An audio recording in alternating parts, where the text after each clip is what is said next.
ഇനി സൾഫ്യൂരിക് ആസിഡിൻ്റെ ഡീഹൈഡ്രേറ്റിംഗ് പ്രോപ്പർട്ടിക്ക് 2-3 ഉദാഹരണങ്ങളാണ് താഴെ കൊടുത്തിരിക്കുന്നത്. നോക്കൂ, dropping concentration sulphuric acid on cotton cloth. Cotton തുണികളിൽ സൾഫ്യൂരിക് ആസിഡ് വീഴുകയാണെങ്കിൽ എന്ത് സംഭവിക്കും? ആ ഭാഗത്ത് പിന്നെ ഡീഹൈഡ്രേഷനാണ് സംഭവിക്കുന്നത്. അപ്പോൾ അത് കരിഞ്ഞു പോകും അല്ലേ?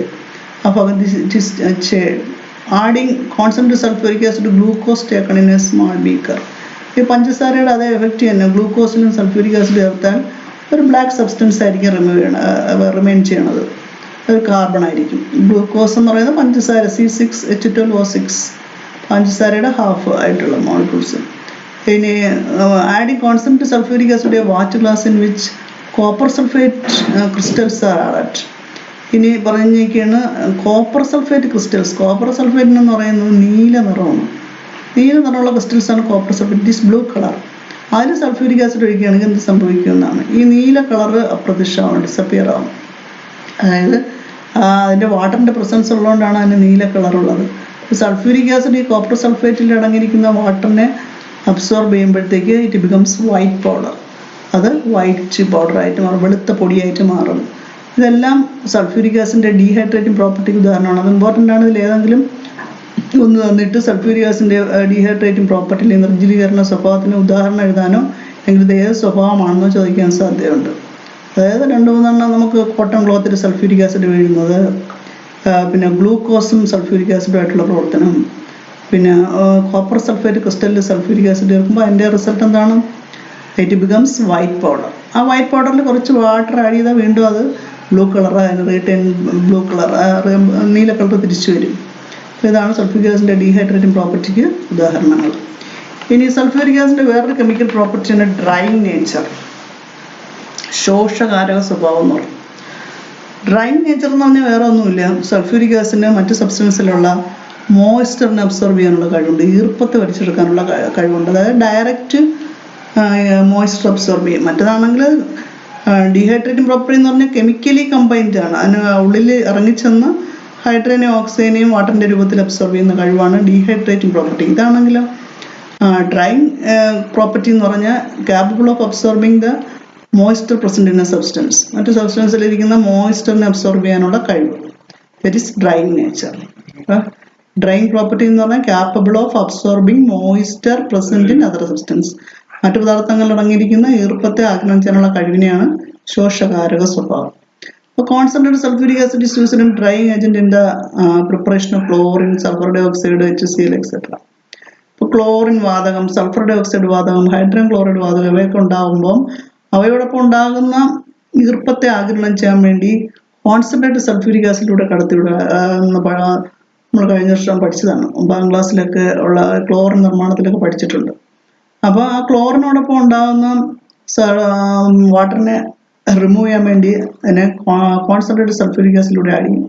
Because it has the capability to absorb moisture. എന്നാൽ അമോണിയ ഉണ്ടാകുന്ന സമയത്ത് why is concentrated sulfuric acid is not used as a drying agent in the preparation of ammonia? Ammonia ഉണ്ടാക്കുന്ന സമയത്ത് എന്തുകൊണ്ട് നമ്മൾ അതിനെ കോൺസെൻട്രേറ്റഡ് സൾഫ്യൂരിക് ആസിഡ്, അമോണിയ ഉണ്ടാകുമ്പോഴും water ഉണ്ടാകുന്നുണ്ടല്ലോ. അമോണിയം ക്ലോറൈഡും കാൽസ്യം ഹൈഡ്രോക്സൈഡും ചേർന്ന് എക്സ്പെരിമെൻ്റ് ആദ്യം പഠിച്ചത് ഈ ചാപ്റ്ററിൽ. അപ്പോഴും നമ്മൾ എന്തുകൊണ്ട് അതിനെ കാൽസ്യം ഓക്സൈഡിൽ കൂടെയാണ് കടത്തിവിട്ടത്? എന്തുകൊണ്ട് സൾഫ്യൂരിക് ആസിഡിലൂടെ കടത്തിവിട്ടില്ല? അതിൻ്റെ റീസൺ എന്താണ്? ബിക്കോസ് അമോണിയയുടെ നേച്ചർ നമുക്കറിയാം എന്താണ്, ബേസിക് നേച്ചറാണ്. അപ്പോൾ ബേസിക് നേച്ചറും പിന്നെ സൾഫ്യൂരിക് ആസിഡ് എന്ന് പറഞ്ഞാൽ അസിഡിക് നേച്ചറാണ്. ഒരു ആസിഡും ബേസും കൂടെ പ്രവർത്തിച്ചാൽ എന്താണ് സംഭവിക്കുന്നത്? അവിടെ സാൾട്ടും വാട്ടറുമാണ് ഉണ്ടാകുന്നത്. അവിടെ അമോണിയം പിന്നെ സൾഫ്യൂരിക് ആസിഡ് കൂടെ പ്രവർത്തിച്ചാൽ അമോണിയക്ക് പകരം അവിടെ അമോണിയം സൾഫേറ്റ് ആണ് ഉണ്ടാകുന്നത്. നമുക്ക് അമോണിയ ആയിരിക്കില്ല കിട്ടുന്നത്. അപ്പോൾ അത് പിന്നെ ആ കാരണം കൊണ്ടാണ് എന്താണ് അമോണിയ ഉണ്ടാകുന്ന സമയത്ത് അതിനോടൊപ്പം ഉണ്ടാകുന്ന വാട്ടറിനെ അല്ലെങ്കിൽ മോയ്സ്ചർ റിമൂവ് ചെയ്യാൻ വേണ്ടി it is passed through calcium oxide, നീറ്റൊക്കെയിൽ കൂടെയാണ് കടത്തി വരുന്നത്. It is not passed through sulphuric acid. അപ്പോൾ ആ ഒരു ക്വസ്റ്റ്യൻ ചോദിച്ചെഴുതാൻ പറ്റുമല്ലോ. എന്താണ് why is concentrated sulphuric acid is not used as a drying agent in the preparation of ammonia? എൻ്റെ ആൻസർ എന്തോന്ന് എഴുതും? Ammonia is basic in nature. Ammonia basic സ്വഭാവമുള്ളതാണ്. Sulphuric acid is acidic in nature. Sulphuric acid acid സ്വഭാവമുള്ളതാണ്. When they combine together, salt and water is formed. അതായത് അല്ലെങ്കിൽ neutralisation reaction takes place. ഒരു ആസിഡും ആൽക്കലിയും കൂടി ചേർന്നാൽ അവിടെ ന്യൂട്രലൈസേഷൻ റിയാക്ഷനാണ് നടക്കുന്നത്. അതുകൊണ്ടാണ് അമോണിയ നിർമ്മാണ സമയത്ത് അതിലെ മോയ്സ്റ്റ് അല്ലെങ്കിൽ ഈർപ്പം മാറ്റാൻ വേണ്ടി സൾഫ്യൂരിക് ആസിഡിലൂടെ കടത്തിവിടാത്തത്. ഇനി അടുത്തത് സൾഫ്യൂരിക് ആസിഡിനും കുറച്ച് അതിൻ്റെ സാൾട്ട് ലവണങ്ങളുമായിട്ടുള്ള പ്രവർത്തനമാണ്. സൾഫ്യൂരിക് ആസിഡിൻ്റെ ലവണങ്ങളുമായിട്ടുള്ള പ്രവർത്തനം, റിയാക്ഷൻ വിത്ത് സാൾട്ട്. ലവണങ്ങളെന്ന് പറഞ്ഞാൽ നമുക്കറിയാം എന്തൊക്കെയാണ് ലവണങ്ങൾ. സാൾട്ടുകളെന്ന് പറയുന്നത് ക്ലോറൈഡ്, സൾഫേറ്റ്, കാർബണേറ്റ്, ഫോസ്ഫേറ്റ്, ഇതൊക്കെയാണ് സാൾട്ടുകൾ. ഈ സൾഫ്യൂരിക് ആസിഡും ചില സാൾട്ടുകളുമായിട്ടുള്ള പ്രവർത്തനമാണ് ഇവിടെ പറയുന്നത്. Concentrated sulphuric acid forms hydrogen chloride on reaction with chlorides and nitric acid on reaction with nitrate. അതാണ് ഇവിടെ പറയുന്നത്. അതായത് സൾഫ്യൂരിക് ആസിഡ് സാൾട്ടുകളെന്ന് പറഞ്ഞാൽ ക്ലോറൈഡ് ഉണ്ട്, നൈട്രേറ്റ് ഉണ്ട്, കാർബണേറ്റ് ഉണ്ട് എന്നൊക്കെ പറഞ്ഞു. അപ്പോൾ ഇവിടെ ക്ലോറൈഡുകളുമായിട്ടാണ് സൾഫ്യൂരിക് ആസിഡ് പ്രവർത്തിക്കുന്നതെങ്കിൽ എന്താണ് ഫോംസ് HCl, ഹൈഡ്രോക്ലോറിക് ആസിഡ്. അതിൻ്റെ നൈട്രേറ്റുകളുമായി പ്രവർത്തിക്കണമെങ്കിൽ ഇവിടെ നൈട്രിക് ആസിഡ് ഉണ്ടാക്കാനുള്ള കഴിവ് സൾഫ്യൂരിക് ആസിഡ് ഉണ്ട്. അപ്പോൾ സൾഫ്യൂരിക് ആസിഡ് സാൾട്ടുകളുമായിട്ടുള്ള പ്രവർത്തനം, sulphuric acid react with chloride salt to forms hydrochloric acid. ആ ഇക്വേഷനാണ് കൊടുത്തേക്കുന്നത്. ക്ലോറൈഡ്, ഒരു ക്ലോറൈഡ് സാൾട്ടിന് എക്സാമ്പിൾ സോഡിയം ക്ലോറൈഡ് എടുത്തേക്കാണ്. അത് ആരുമായിട്ടുള്ള പ്രവർത്തനം? സൾഫ്യൂരിക് ആസിഡുമായിട്ടുള്ള പ്രവർത്തനം. അപ്പോൾ NaCl + H2SO4. അതിൻ്റെ ഫലമായിട്ട് റിസൾട്ട് എന്താണ്? ആ HCl ഉണ്ടാകുന്നുണ്ട്, ഹൈഡ്രോക്ലോറിക് ആസിഡ് ഉണ്ടാകുന്നുണ്ട്. എന്നിട്ട് അതിൻ്റെ ഇതെന്ന് പറയുന്നത് അതിൻ്റെ വേറൊരു ബൈ പ്രോഡക്റ്റ് എന്ന് പറയുന്നത് സോഡിയം ബൈസൾഫേറ്റ്. NaSO4 അല്ല, NaHSO4 ആണ്. അപ്പോൾ ബൈയും കൂടി ചേർത്ത് വായിക്കണം. സോഡിയം ബൈസൾഫേറ്റും ഹൈഡ്രോക്ലോറിക് ആസിഡ്. ഇനി പൊട്ടാസ്യം നൈട്രേറ്റ്, നൈട്രേറ്റിൻ്റെ വേറൊരു സാൾട്ട്, സോഡിയം ആവാം, പൊട്ടാസ്യം ആവാം, ഏതൊന്നാകാം. പൊട്ടാസ്യം നൈട്രേറ്റുമായിട്ട് സൾഫ്യൂരിക് ആസിഡ് ചേരുമ്പോൾ പൊട്ടാസ്യം ബൈസൾഫേറ്റും നൈട്രിക് ആസിഡുമാണ് ഉണ്ടാകുന്നത്. അപ്പോൾ concentrated sulphuric acid can displace volatile acid from their salt. അപ്പോൾ ബാഷ്പശീലമുള്ള ആസിഡുകളെ അവരുടെ സാൾട്ടിൽ നിന്ന് വേർതിരിച്ചെടുക്കാനും സൾഫ്യൂരിക് ആസിഡ് ഉപയോഗിക്കുന്നു. അപ്പോൾ സൾഫ്യൂരിക് ആസിഡ് എങ്ങനെയാണ് ഹൈഡ്രോക്ലോറിക് ആസിഡ്, നൈട്രിക് ആസിഡ് ഉണ്ടാക്കാൻ ഉപയോഗിക്കുന്നതെന്ന് മനസ്സിലായല്ലോ. സൾഫ്യൂരിക് ആസിഡ് ക്ലോറൈഡ് സാൾട്ടുകളുമായി പ്രവർത്തിക്കുമ്പോൾ ഹൈഡ്രോക്ലോറിക് ആസിഡ്, നൈട്രേറ്റ് സാൾട്ടുകളുമായി പ്രവർത്തിക്കുമ്പോൾ നൈട്രിക് ആസിഡ്. ആ ഇക്വേഷൻ നോക്കി മനസ്സിലാക്കുക. ഇനി അടുത്തത് സൾഫ്യൂരിക് ആസിഡിന്റെ ഓക്സിഡൈസിങ് നേച്ചർ, ഓക്സീകരണ സ്വഭാവം. എന്താണ് ഓക്സിഡേഷൻ റിഡക്ഷൻ എന്ന് പറഞ്ഞാൽ നമ്മൾ പഠിച്ചിട്ടുണ്ട്. ഓക്സിഡേഷൻ റിഡക്ഷൻ, ഇലക്ട്രോണുകൾ നഷ്ടപ്പെടുന്ന പ്രവർത്തനമാണ് ഓക്സീകരണം, ഇലക്ട്രോണുകൾ സ്വീകരിക്കുന്ന പ്രവർത്തനമാണ് റിഡക്ഷൻ. അപ്പോൾ oxidising nature, concentrated sulphuric acid react with metals and non metals and oxidise. അപ്പോൾ കോൺസെൻട്രേറ്റഡ് സൾഫ്യൂരിക് ആസിഡ് ലോഹങ്ങളും അലോഹങ്ങളുമായിട്ടൊക്കെ പ്രവർത്തിച്ച് അവയെ ഓക്സീകരിക്കും. എങ്ങനെയാണെന്ന് നോക്കാം. Add concentrated sulphuric acid to a test tube containing a small quantity of carbon. കുറച്ച് കാർബൺ എടുത്താൽ കോൺസെൻട്രേറ്റഡ് സൾഫ്യൂരിക് ആസിഡ് ആഡ് ചെയ്യാം. What do you observe? അതായത് കാർബണും സൾഫ്യൂരിക് ആസിഡുമായിട്ടുള്ള പ്രവർത്തനം. കരി C+H2SO4. കാർബണും സൾഫ്യൂരിക് ആസിഡും കൂടെ പ്രവർത്തിക്കുമ്പോൾ അവിടെ രണ്ട് തരത്തിലുള്ള വാതകങ്ങളാണ് ഉണ്ടാകുന്നത്, കാർബൺ ഡൈ ഓക്സൈഡും സൾഫർ ഡൈ ഓക്സൈഡും. അതിൻ്റെ കൂടെ വാട്ടറും ഉണ്ടാവും, ജലവും ഉണ്ടാവും. അപ്പോൾ കാർബൺ ഡൈ ഓക്സൈഡും സൾഫർ ഡൈ ഓക്സൈഡും വാട്ടറും. അപ്പോൾ കാർബൺ സൾഫ്യൂരിക് ആസിഡ് പ്രവർത്തനത്തിലെ രണ്ട് വാതകങ്ങൾ, carbon dioxide, sulphur dioxide, അതിൻ്റെ കൂടെ വാട്ടർ ഉണ്ടാകും. അപ്പോൾ what is the oxidation state of elemental carbon? Oxidation state നിങ്ങൾക്ക് അറിയാം. അതായത് സ്വതന്ത്രമായ മൂലകങ്ങൾ, അത് ഇൻഡിപെൻഡൻ്റ് ആയിട്ടുള്ള എലമെന്റ്സിനെല്ലാം 0 ആയിരിക്കും അതിൻ്റെ ഓക്സിഡേഷൻ സ്റ്റേറ്റ്. കെമിക്കൽ റിയാക്ഷനിൽ ഏർപ്പെടുമ്പോൾ മാത്രമേ അതിന് ചാർജ് കിട്ടുള്ളൂ. അപ്പോൾ ഇവിടെ കാർബൺ എന്ന് പറയുന്നത് ഒരു ഇൻഡിപെൻഡൻ്റ് ആയിട്ടുള്ള എലമെന്റ് ആണ്. അപ്പോൾ 0 ആണ് അതിൻ്റെ oxidation state. What about the carbon dioxide? അപ്പോൾ കാർബൺ ഓക്സിജനുമായി ചേർന്ന് കാർബൺ ഡൈ ഓക്സൈഡ് ആയിട്ട് മാറുമ്പോഴത്തേക്കും അതിൻ്റെ ഓക്സിഡേഷൻ സ്റ്റേറ്റ്, അതായത് കാർബണിൻ്റെ അറ്റോമിക് നമ്പർ 6 ആണ്, 2, 4. അപ്പോൾ ഔട്ടർമോസ്റ്റ് ഷെല്ലിൽ 4 ഇലക്ട്രോണാണ്. അപ്പോൾ സ്റ്റെബിലിറ്റിക്ക് വേണ്ടി ആ 4 ഇലക്ട്രോണുകളെ അത് ഷെയർ ചെയ്യണം, റിസീവ് ചെയ്യണം. അതിനെ നോൺമെറ്റലായിട്ടാണ് കണക്കാക്കിയിരിക്കുന്നത് കാർബണിനെ. അപ്പോൾ ഇവിടെ കാർബൺ ഡൈ ഓക്സൈഡിൽ വരുമ്പോഴത്തേക്കും ഓക്സിജനും നോൺ മെറ്റല്, കാർബണും നോൺ മെറ്റലാണ്, രണ്ടും നോൺ മെറ്റലാണ്. രണ്ടും നോൺ മെറ്റലാകുമ്പം ഇലക്ട്രോ നെഗറ്റിവിറ്റി കുറഞ്ഞ എലമെന്റിനാണ് അത് നമ്മൾ പോസിറ്റീവ് ചാർജ് കൊടുക്കുന്നത്. കാർബണിന് ഇലക്ട്രോ നെഗറ്റിവിറ്റി എന്ന് പറഞ്ഞാൽ ഇലക്ട്രോണുകളെ അട്രാക്ട് ചെയ്യാനുള്ള കഴിവ്. കൂടുതൽ ഓക്സിജനും കുറവ് കാർബണിനാണ്. അപ്പോൾ കാർബണിന് പോസിറ്റീവ് ചാർജ് കൊടുക്കാം. കാർബണിന് പോസിറ്റീവ് ചാർജ് നിന്ന് കാർബണിന് എത്രയാണ് അതിൻ്റെ വാലൻസി? 6 അല്ലേ? ഇപ്പോൾ 2, 4 4 അതിൻ്റെ വാലൻസി. അപ്പോൾ പോസിറ്റീവ് ചാർജ് വരുമ്പോൾ +4 വരും.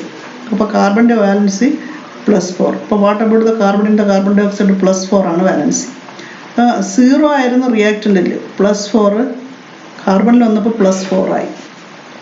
അപ്പോൾ was carbon oxidised or reduced എന്നാണ് ചോദിച്ചേക്കുന്നത്. അപ്പോൾ ഈ പിന്നെ ഓക്സിഡേഷൻ സ്റ്റേറ്റ് വെച്ചുകൊണ്ട് ഓക്സിഡേഷനും റിഡക്ഷനും 9ാം ക്ലാസ്സിൽ പഠിക്കാനുള്ളതായിരുന്നു. അത് പഠിച്ചവർക്ക് ഇത് മനസ്സിലാവും. അതായത് കാർബൺ 0യിൽ നിന്ന് +4 ആകുമ്പോഴത്തേക്ക് ഓക്സിഡേഷൻ നമ്പർ കൂടുകയാണ്. ആ കൂടുന്ന പ്രവർത്തനമാണ് ഓക്സിഡേഷൻ എന്ന് പറയുന്നത്. ഇപ്പോൾ ഇവിടെ കാർബൺ എന്താണ് സംഭവിച്ചത്? 0യിൽ നിന്ന് +4 ആയിട്ട് മാറി. അപ്പോൾ അത് ഓക്സിജനം സംഭവിച്ചു. അപ്പോൾ carbon oxidised or reduced? Oxidised. Which is the oxidising agent? ഇത് ഓക്സിഡേഷൻ സംഭവിക്കാൻ കാരണമായത് ആരാണ്? Sulphuric acid. സൾഫ്യൂരിക് ആസിഡ് ചേർത്താണ് അപ്പോഴാണല്ലോ കാർബൺ ഓക്സിഡേഷൻ സംഭവിച്ചത്. അപ്പോൾ ഓക്സിഡൈസിങ് ഏജന്റ് എന്ന് പറയുന്നത് sulphuric acid. See another experiment. See the reaction between concentrated sulfuric acid and copper. വേറൊരു എക്സ്പെരിമെന്റ് കോപ്പറും സൾഫ്യൂരിക് ആസിഡും ആയിട്ടുള്ള റിയാക്ഷനാണ്. ഉണ്ടാകുന്നത് copper sulphate, sulphur dioxide, water. ഇവിടെ കോപ്പർ ഓക്സിഡൈസ്ഡ് ഓർ റെഡ്യൂസ്ഡ് എന്ന് പറയണം. Cu copper. കോപ്പർ എന്ന് പറയുന്നത് 0 സ്വതന്ത്രമായിട്ടുള്ള ഒരു എലമെന്റ് ആണ്, കോമ്പൗണ്ട് അല്ല. അപ്പോൾ അതിന്റെ ഓക്സിഡേഷൻ സ്റ്റേറ്റ് 0. കോപ്പർ സൾഫേറ്റ് ആയപ്പോൾ CuSO4. അതായത് SO4ന്റെ വാലൻസി എന്ന് പറയുന്നത് സൾഫേറ്റ് ഗ്രൂപ്പാണ്, -2 ആണ്. അപ്പോൾ അതിന് തുല്യമായി അതിൻ്റെ ജസ്റ്റ് അതേ നമ്പറിൽ പോസിറ്റീവ് ആയിരിക്കും കോപ്പറിന്. Copper 29 atomic number. നമ്മൾ എഴുതി നോക്കുമ്പോൾ അറിയാം. അതിന് പിന്നെ ഡി ബ്ലോക്കിൽ എലമെന്റ് ആയതുകൊണ്ട് 2 ഇതുണ്ട്, ഡിഫറെന്റ് ഓക്സിഡേഷൻ സ്റ്റേറ്റ് ഉണ്ട്. +1 ഉണ്ട്, +2 ഉണ്ട്. ഇപ്പോൾ ഇവിടെയാണെങ്കിൽ കോപ്പർ സൾഫേറ്റിൽ കോപ്പറിന്റെ ഓക്സിഡേഷൻ സ്റ്റേറ്റ് എന്ന് പറയുന്നത് +2 ആണ്. അല്ലെങ്കിൽ 2+ എന്ന് പറയാം. അപ്പോൾ CO 0 ആയിരുന്നത് Cu2+ ആയി മാറി. അപ്പോൾ കോപ്പറിന് ഇവിടെ എന്താണ് സംഭവിച്ചത്? 0യിൽ നിന്ന് 2 ആയിട്ട് മാറിയുകൊണ്ട് ഓക്സിഡേഷൻ നമ്പർ കൂടി. അപ്പോൾ ഓക്സിഡൈസ്ഡ്. ഇവിടെ കോപ്പർ ഈസ് ആൾസോ ഓക്സിഡൈസ്ഡ്. ഓക്സിജനാണ് കോപ്പറിന് സംഭവിച്ചത്. Think about its relating the oxidation state പെരമെന്റ് copper and the copper sulphate. ആ കോപ്പറിന്റെ ഓക്സിഡേഷൻ സ്റ്റേറ്റ് ഓർമ്മിച്ച് കോപ്പർ സൾഫേറ്റിൽ അതിന്റെ ഓക്സിഡേഷൻ സ്റ്റേറ്റ് എത്രയാണെന്ന് നോക്കാനാണ് പറഞ്ഞിരിക്കുന്നത്. ഞാൻ നേരത്തെ പറഞ്ഞതുപോലെ തന്നെ കോപ്പറിന് 2 ഓക്സിഡേഷൻ നമ്പർ ഉണ്ട്, ഡിഫറെന്റ് വാലൻസി ഉണ്ട്, 1 ഉണ്ട്, 2 ഉണ്ട്. അപ്പോൾ +1ഉം +2ഉം വരാം. കോപ്പർ സൾഫേറ്റിലൂടെ +2 ആണ്. Which is the oxidising agent? ഈ റിയാക്ഷനിൽ ഓക്സിഡൈസിങ് ഏജന്റ് ആരാണ്? കോപ്പറിന്റെ ഓക്സിഡേഷന് കാരണമായത് സൾഫ്യൂരിക് ആസിഡ് അല്ലേ? അപ്പം ഇതാണ് ഇവിടുത്തെ സൾഫ്യൂരിക് ആസിഡാണ് ഇവിടുത്തെ ഓക്സിഡൈസിങ് ഏജന്റ്. ഇനി അടുത്ത് നമുക്ക് പഠിക്കേണ്ടത് ഈ സാൾട്ടുകളെ തിരിച്ചറിയാൻ വേണ്ടിയാണ്. അതായത് നമ്മൾ പറഞ്ഞ ക്ലോറൈഡ്, കാർബണേറ്റ്, സൾഫേറ്റ് ഒക്കെ സാൾട്ടുകളാണല്ലോ. ഈ സാൾട്ടുകളെ തിരിച്ചറിയുന്നത് എങ്ങനെ എന്നുള്ളതാണ്. അപ്പോൾ ഇവിടെ നിങ്ങൾക്ക് ഒരു സാൾട്ടിനെ തിരിച്ചറിയുന്ന എക്സ്പെരിമെന്റേ ഉള്ളൂ.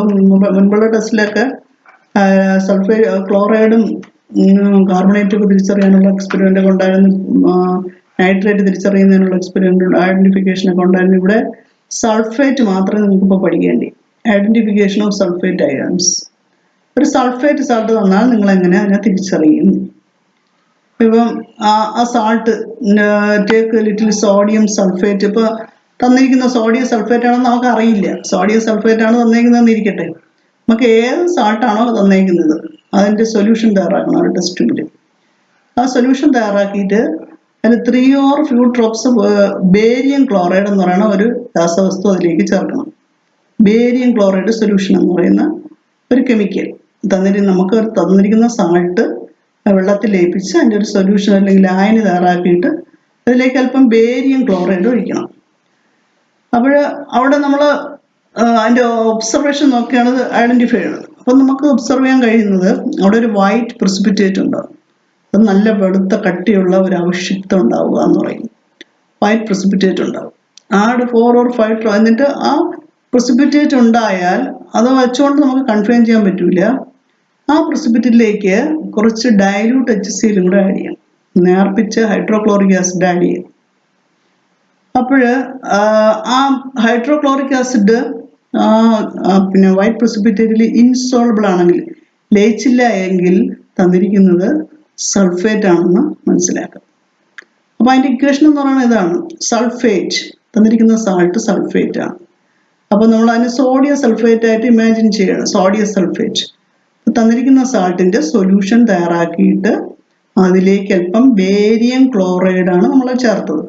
ചേർത്ത കെമിക്കൽ ഏതാണ്? Barium chloride. അപ്പോൾ നമ്മുടെ ഒബ്സർവേഷൻ എന്തായിരുന്നു? വൈറ്റ് പ്രിസിപ്പിറ്റേറ്റ് ഈസ് ഫോംഡ്, ഒരു നല്ല കട്ടിയുള്ള വെളുത്ത അവശിഷ്ടം ഉണ്ടായി. അതിനുശേഷം നമ്മൾ എന്ത് ചെയ്തു? അതിലേക്ക് 4-5 തുള്ളി ഡൈല്യൂട്ട് ഹൈഡ്രോക്ലോറിക് ആസിഡ് ആഡ് ചെയ്തു. നേർപ്പിച്ച ഹൈഡ്രോക്ലോറിക് ആസിഡ് അതിലേക്ക് ആഡ് ചെയ്തു. അപ്പോൾ നമ്മുടെ ഒബ്സർവേഷൻ എന്തായിരുന്നു? ആ പ്രിസിപ്പിറ്റേറ്റിന് യാതൊരു മാറ്റവും സംഭവിച്ചില്ല. It is insoluble. ഹൈഡ്രോക്ലോറിക് ആസിഡിൽ ലയിച്ചില്ല. അതാണ് നമ്മൾ അവിടെ ചെയ്ത എക്സ്പെരിമെൻറ്റ്. അതിൻ്റെ ഇക്വേഷനാണ് ഇവിടെ എഴുതിയിരിക്കുന്നത്. Na2SO4 plus BaCl2 ammonium sulphate plus barium chloride gives ഏതൊക്കെയാണ്? സോഡിയം സൾഫേറ്റിലെ സൾഫേറ്റും ബേരിയം ക്ലോറൈഡിലെ ബേരിയം കൂടെ ചേർന്ന് ബേരിയം സൾഫേറ്റ് ഉണ്ടാവും. പിന്നെ NaCl ഉണ്ടാവും, സോഡിയം ക്ലോറൈഡ് ഉപ്പ്. അത് രണ്ടുമാണ് അവിടെ ഉണ്ടാകുന്നത്. അപ്പോൾ സോഡിയം ക്ലോറൈഡ് നമുക്കറിയാം ഉപ്പാണെന്നുള്ളത്. അപ്പോൾ അവിടെ ഉണ്ടായ വൈറ്റ് പ്രിസിപ്പിറ്റേറ്റ് ഏതായിരിക്കും? ബേരിയം സൾഫേറ്റ് ആണ് അവിടെ ഉണ്ടായ വൈറ്റ് പ്രിസിപ്പിറ്റേറ്റ്. സോഡിയം സൾഫേറ്റും ബേരിയം ക്ലോറൈഡും കൂടെ പ്രവർത്തിച്ചുകൊണ്ടാകുന്ന ആ വൈറ്റ് വെളുത്ത അവശിഷ്ടം എന്ന് പറയുന്നത് ബേരിയം സൾഫേറ്റിൻ്റെയാണ്. അപ്പോൾ അതാണ് അവിടെ ചോദിച്ചേക്കുന്നത്. Which substance is soluble in water among the product? ഈ പ്രോഡക്റ്റിൽ ബേരിയം സൾഫേറ്റും ഉണ്ട്, സോഡിയം ക്ലോറൈഡ് ഉണ്ട്. വെള്ളത്തിൽ ലയിക്കുന്ന ഏതാണെന്ന്? ഏതാണ് വെള്ളത്തിൽ ലയിക്കുന്ന? സോഡിയം ക്ലോറൈഡ് ഉപ്പല്ലേ, അതാണ് വെള്ളത്തിൽ ലയിക്കുന്നത്. NaCl ആണ് വെള്ളത്തിൽ ലയിക്കുന്നത്. Which substance is the white precipitate? അവിടെ ഉണ്ടായ വൈറ്റ് പ്രിസിപ്പിറ്റേറ്റ് അപ്പോൾ അതായിരിക്കും barium sulphate. Does the white precipitate dissolves when dilute hydrochloric acid is added? നമ്മൾ ഡൈല്യൂട്ട് ഹൈഡ്രോക്ലോറിക് ആസിഡ് ആഡ് ചെയ്തപ്പോഴും വെള്ളത്തിൽ പിന്നെ അതിൽ ലയിച്ചോ? ഡൈല്യൂട്ട് ഹൈഡ്രോക്ലോറിക് ആസിഡിൽ ബേരിയം സൾഫേറ്റ് ലയിച്ചോ? ഇല്ല. It does not dissolves in dilute hydrochloric acid.